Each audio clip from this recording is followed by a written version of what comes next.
welcome to the AniMonday podcast. My name is Colin Hempill. And I'm Kayla Hempill. On our show, we roll the virtual dice each week and must watch a randomly selected anime title. Thank you for joining us.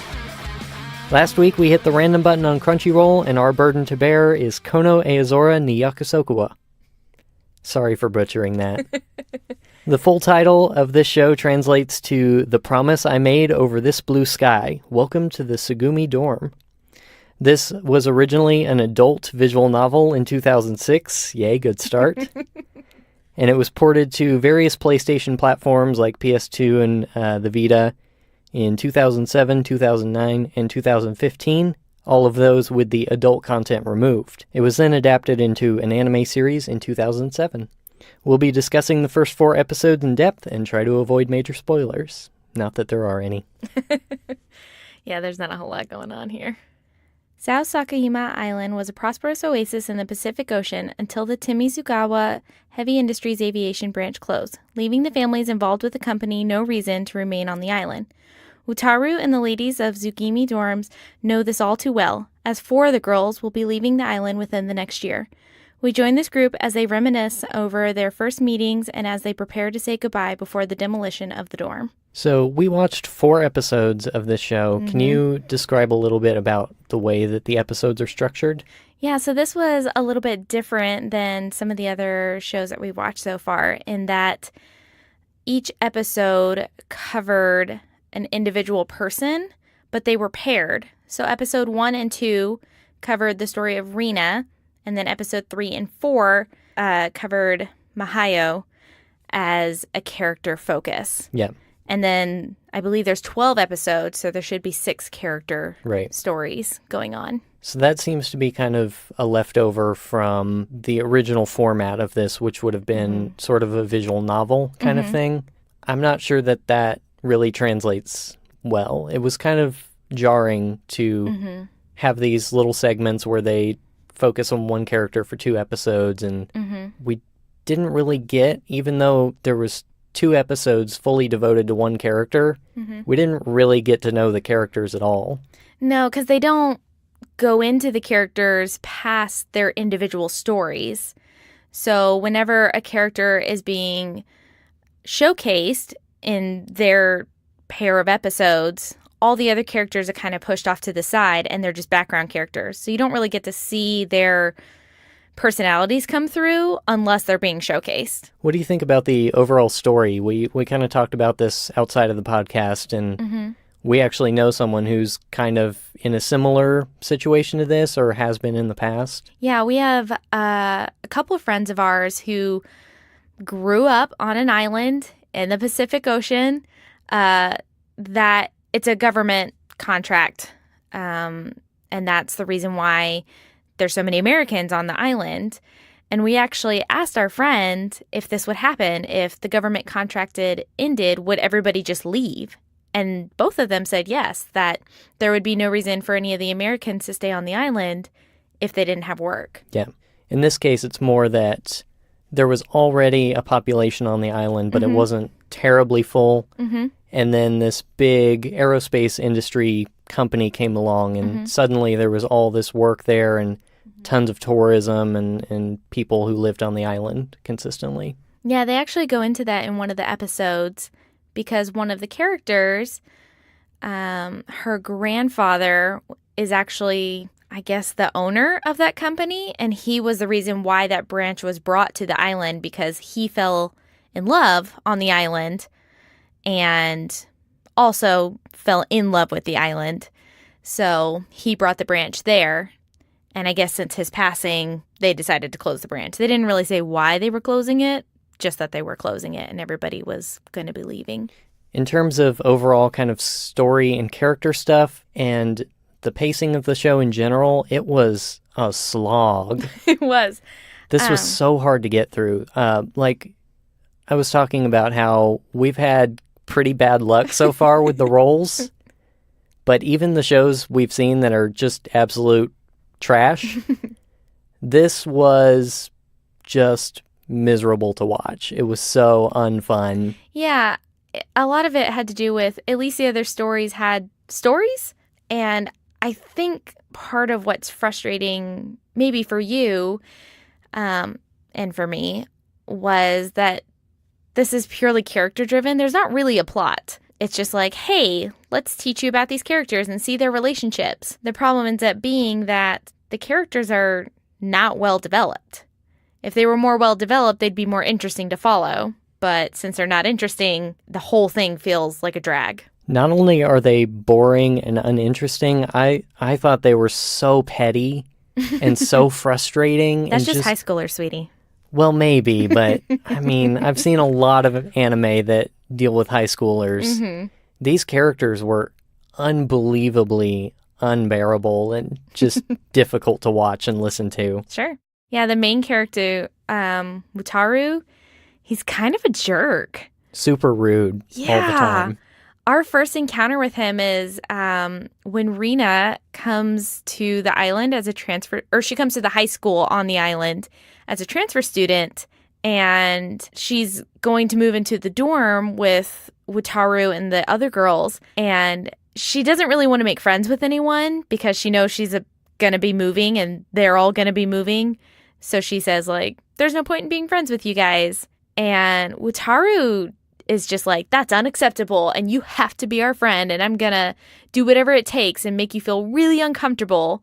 And as a kid that moved around a lot, I totally get her mentality of like, I don't know how long I'm going to be here and I don't want to get super close only to be heartbroken, you know, in a couple years or in this case, even less. Yeah. Like, she knows when she's leaving. No, she had totally reasonable reservations about joining their friend group. Mm-hmm. But the entire episode, 2 episodes, was devoted to them harassing her until she decided she was going to be their friend. Mostly Wataru. Primarily. It seems like the other ladies they would get upset. One of them was particularly very sad about it. Yeah, her name is Umi, and she broke down crying for no reason. She seemed very emotional from what little information we got on her. Yeah, for the most part, Sawaki was just minding her own business and trying to be a normal student. Mm-hmm. And every other character in the show insisted that she had to be their best friend from day one and refused to just let her be her own thing. Which is weird because they didn't even really try to get to know her. Their first encounter is, hey, we're going to throw you this really big party and you have to come. And she wasn't interested. And they get really upset and they have this whole big dialogue thing about it. And my perspective was, you haven't even tried to get to know her. No. You haven't asked her about her interests or why she suddenly transferred to a school that a lot of people are moving away from. Yep. And then after her 2 episodes, she's just a background character. And we don't hear anything more from her. Yeah, that's, from what I can see, one of the biggest problems with the format of the show is that you get this huge emphasis on a character trying to, connect with them in some way, and then they completely disappear. Yeah, I think because of the original formatting, with the idea of different routes that you would take to engage with each character is, in an anime, it doesn't translate because in those visual novels, in those games, it ends up being a focus on one character that you're doing their route and nobody else really matters. But in an anime, you can't have an ensemble cast without the ensemble. Right. They're just sort of background noise. So I think we kind of had the idea of making this a beginner-friendly podcast in terms of anime. So if you are not aware of visual novels, it's essentially would have been played on a computer, and it is technically a game, but for the most part, it's like reading a comic book. Mm-hmm. You will flip through different scenes, reading text, and sometimes making a decision on what your character would say. Mm-hmm. And there's art and music in the background to kind of provide the scenes. Yeah. So for the most part, it's just reading. Yeah, it's like an interactive fiction sort of thing. Yeah. Yep. And they can be a lot of fun. They can be really enjoyable. Yeah, there's really good ones. Mm-hmm. I don't know if this one was a good one. Well, it just didn't translate well to anime. I think we'll talk about that later.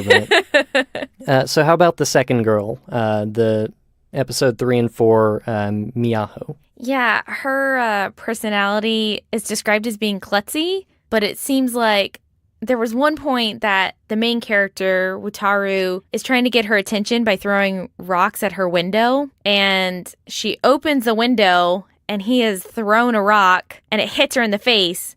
And then he calls her a klutz. Yeah. As though it's her fault that he threw a rock that hit her in the face. Yep. And you don't really see a whole lot of klutziness from her.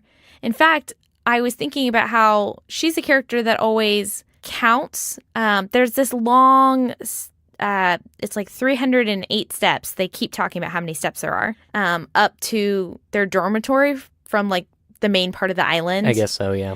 And this character always counts how many steps, even though she knows. She counts every time she goes up the steps. And during one of the opening sequences, they're all congregate. All the characters are on the steps.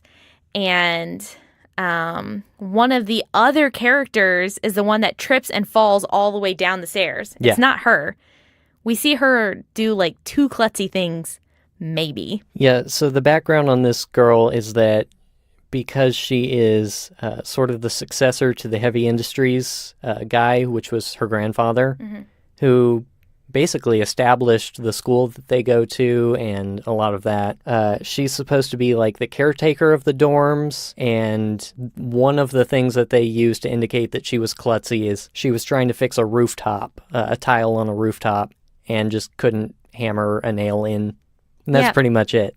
Yeah, but it seems like she shouldn't know how to do that. She's just a high schooler who, a pretty wealthy high schooler at that, because we do see that she has like a butler that drives her around.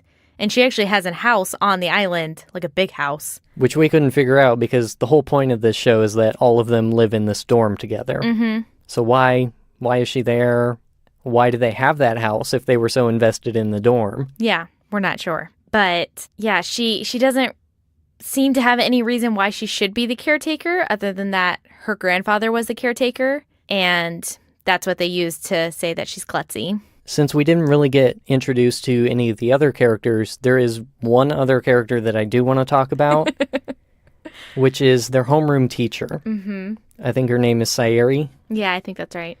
She is an insufferable child. I hate her. I hate her so much. He really did not. He was complaining like every time she showed up. She has a very weird relationship with the students that I couldn't figure out, and again, maybe that's explained in the visual novel or in later episodes, but she just seemed to kind of tag along with them and do whatever they did. She lives in the dorm with them. She does, and she is the most immature, horrible of all of them, from what I can tell. Yeah, at one point, during when they're doing the dinner, the welcome dinner for Rina, they are waiting for Rina to show up, and she's not because she didn't want to go. And the teacher suddenly starts throwing a literal temper tantrum. She's like on her back, and she's crying, and she's flailing her arms. Throwing her arms and pounding the floor. And yeah, she's kicking her legs and just complaining about how she wants to eat. And she's their teacher. Yeah. Wow. I couldn't stand it. It was unbelievable. Her voice actor, too, uses this really high-pitched, nasally voice. Yep. Which seems like a weird, I mean, like we said, maybe they explained more of her behavior in her set of episodes. But it seemed weird that the kids or the teenagers in the show would have more mature-sounding voices than their teacher. Yep. And none of the other teachers seem to have this sort of behavior. It's not like a common theme with adults or anything like that. This kind of points to my overall feelings about the show, which is that it's the most melodramatic thing I've ever seen in a really just terrible, awful, slow, menacing, disgusting sort of way. I don't get it. I think part of me, as I was kind of reflecting back on the show, a lot of it does seem, this is a lot how teenagers are sometimes. Maybe. Sometimes. I mean, I work a lot with teenagers, and sometimes that happens. Like, things seem like a much bigger deal in the moment than they are to some of us who, like, grow up and have a wider perspective of, how life is going to go. So to them, the fact that their dorm was going to be torn down and that they weren't all going to be living with each other in a year's time was like the end of the world to all of them. And everything stemming from that was very dramatic because of it. And that seemed kind of normal. I mean, I kind of think of when you're about to leave high school and everybody's like signing yearbooks and saying like, oh, we're going to stay friends forever. And that doesn't always happen. But we all think that it's going to. So some of it is kind of just teenager antics. The question is, though, who wants to watch this? I'm not sure. I'm not sure who the visual novel was for originally. Was it supposed to be for teenagers or was it for adults? I would assume so, but who knows. I think also any attempt at quote-unquote comedy that they tried to include in the show really, really fell flat. Mm-hmm. Yeah, because it's supposed to just be this literal slice of their life kind of show, is that they don't do anything over the top. So the comedy is supposed to come from the dialogue, essentially, and the dialogue isn't very well written. It's laughable at best. And sometimes even we commented there were errors with the translation, and so that made it hard to understand some of the jokes or even just some of the regular dialogue because there were... What are you talking about? Yeah, there were some errors. Yeah. Mm-hmm. This doesn't appear to be a very popular show or even a visual novel. Mm-hmm. I would guess they put their B team on translation and everything. Also animation. Well, we'll get to that. We also noted that there is narration through almost the entire show. Yes. There is not a single second of silence. Mm-mm. Everything is punctuated by the main character narrating over things. Yeah, there was so much narration. That kills me in any show. It's okay if it's every so often, like maybe, if it's in a flash forward episode or something like that. I can appreciate a little bit of narration, but man, instead of just showing us something or explaining it through like interesting dialogue, they just lay it out for you in narration while some music is playing and they're showing scenes of the island. Yep. Sometimes even in the middle of dialogue, they'd have narration. Yep. That was hard. It really is. Especially because the narrator is the main guy's voice. So sometimes he'd be talking with somebody and then he'd be narrating right after. So it became confusing between, wait, are you talking or are you narrating? And you just had to stare at his mouth and just see if if they drew mouth movements. Yep. So I have come up with the formula for creating an episode of this show. Are you ready? Yes, I am totally ready. Go for it. Remembering that each character has 2 episodes, so part 1 and part 2 of each arc. Part 1, the first half, they introduce the character and try to show some sort of backstory to say who they are and what they do. Mm-hmm. The second half of that episode, there's some sort of conflict, usually something stupid. Okay. Part 2, Wataru is incredibly rude and manipulative to the character, and everyone gets pissed at him. Yep.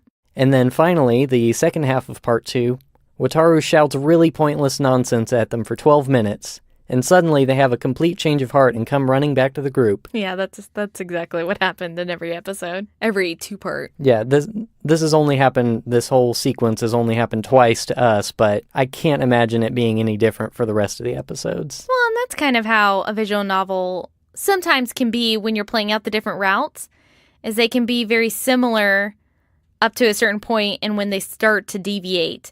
And it seems like because they translated this to an anime, there's not really a point of deviation because we know how this is going to end. The dorm is going to be demolished and everybody's going to move. Mm-hmm. Or does it? What if the route is the happy ending where they all Wataru stay? Takes over the industry and keeps it running and everyone stays and loves him forever?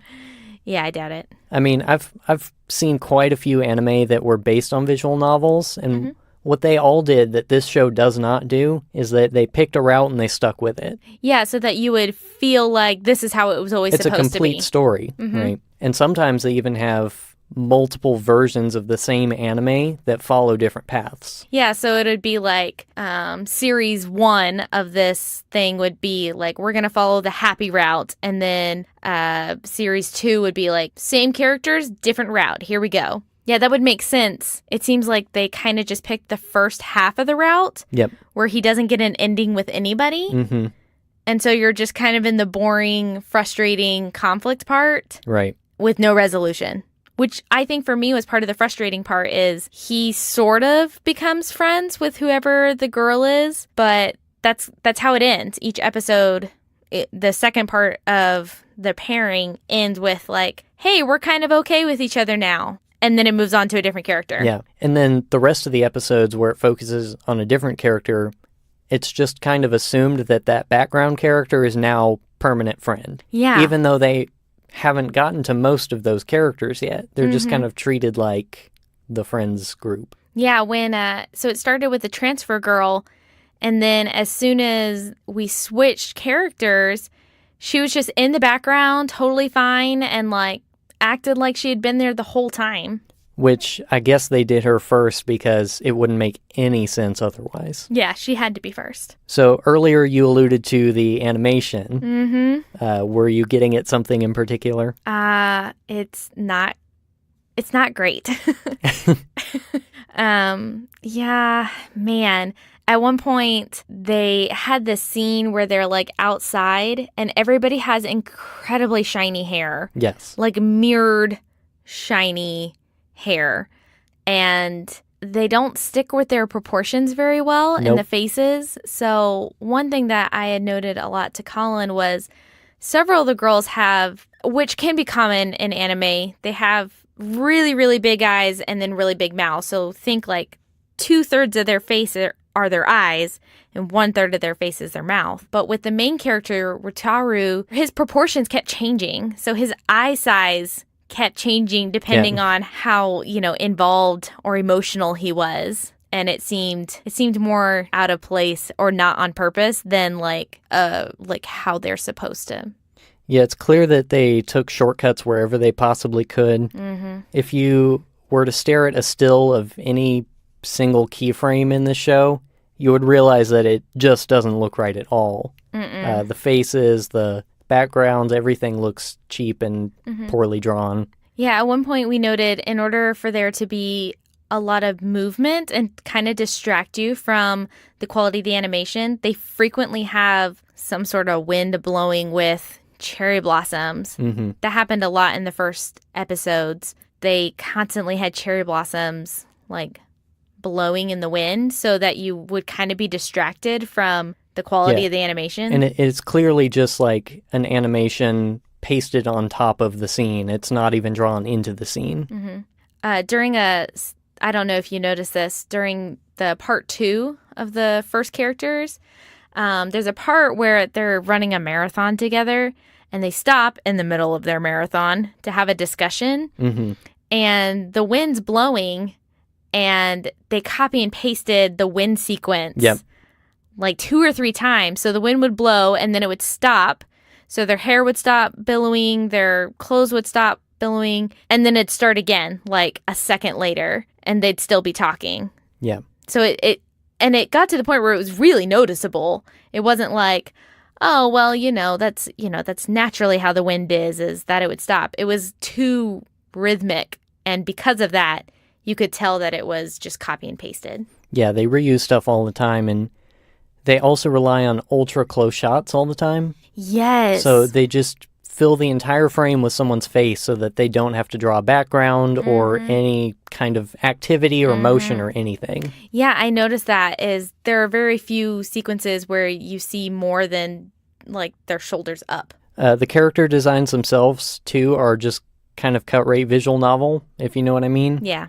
There are, I guess, 6 girls in total, plus the main character. Yes. And they just fill all the basic tropes of their style. Mm-hmm. So there's the big blonde dummy with pink bows. Mm-hmm. There's the normal-looking short brown-haired girl with brown eyes. Mm-hmm. There's the long brown-haired girl. Mm-hmm. There's the short purple-haired kudere. There's the long black-haired smart girl. Mm-hmm. And there's the ultra-long white-haired girl with an English heritage who's a klutz. That is very specific. I feel like it shows up more than you would expect. No, it's just funny that last one was so ultra-specific. Yeah. Well, that's one of the characters we actually met. So. Yeah, no, that's fair. Yeah, which, again, for a visual novel, this would make sense. It would fit in the style that a lot of visual novels are in. It would be sort of expected.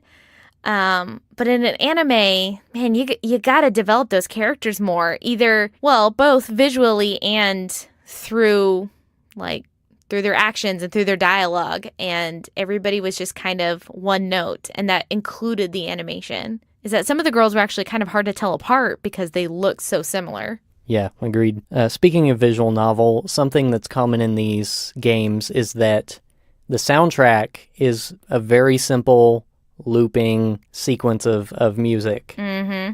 It sounds like old MIDI music, basically, from the 90s. Yeah. And you will literally hear those songs on loop until you complete a scene. Yeah. And it seems like they basically cut and pasted right out of the visual novel for the anime. Which makes sense, I guess. If they already had it, why make new music? Which might work if you're sitting there reading some dialogue, but when there's supposed to be this whole scene that plays out in linear time, that doesn't work at all. It's really, really boring. Yeah, so usually with visual novels, the speed of the music, it doesn't really change. It doesn't wax or wane because they don't know how quickly you're reading.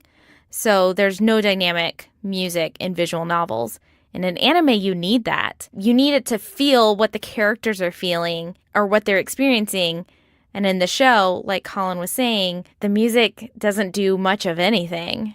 It's just very one note, very even, very boring. And sort of related to that, we noted how bad the sound effects are as well. Oh my gosh, they're very cliche and obnoxious. Yeah, way over the top for what's happening in the show. The first big argument that they have in episode 2, where they're trying to convince Sawaki to come to dinner, which is a ridiculous statement that there's such an argument over that. But he goes into this big monologue trying to convince her to do this, and he kind of points at her accusingly, and then it drops that kind of cliche sword, baseball sort of anime sound. And I'm actually going to drop that right here so you can hear what I'm talking about.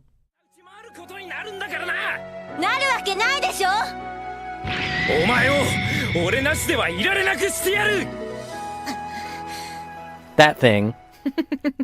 And it was so out of place and so unnecessary. And this kind of thing happened all the time in the show. Yeah, it was like it was trying to make things more dramatic when everything else was standing very still. So when the music's standing still, the dialogue is meh at best. And then all of a sudden you have this very intense sound effect. It's very jarring. Yeah. In the West, we tend to make fun of English dubs a lot, obviously. But we rarely think about how the original Japanese can be really terrible as well. Yeah. The voice acting, to my ear at least, not knowing Japanese, sounded really, really off. Yeah. No, it didn't really seem to match what was, like, who the characters were. And then sometimes they were just outright obnoxious. Yeah. Like you said with the teacher. Especially the teacher. Yeah, she had a very obnoxious voice. Overall, do you have any general likes and dislikes and final thoughts? One thing that we haven't talked about yet, we talked a little bit about the pacing of the show. There was one episode that I actually got lost because I could not tell that they came back from a flashback. So the first, half of one of the episodes, they did a flashback where Wataru meet one of the girls. And then suddenly it transitions to present day and talking about how she's doing this school project. And I totally missed that they came back to present day.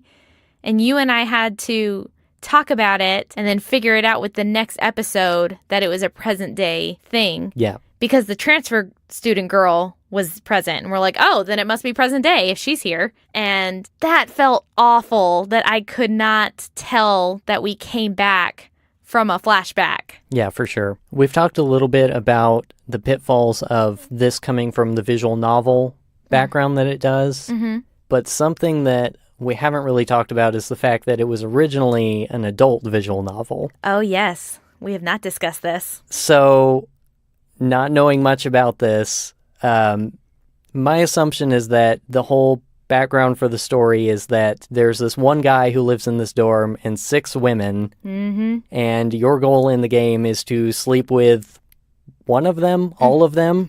I don't know.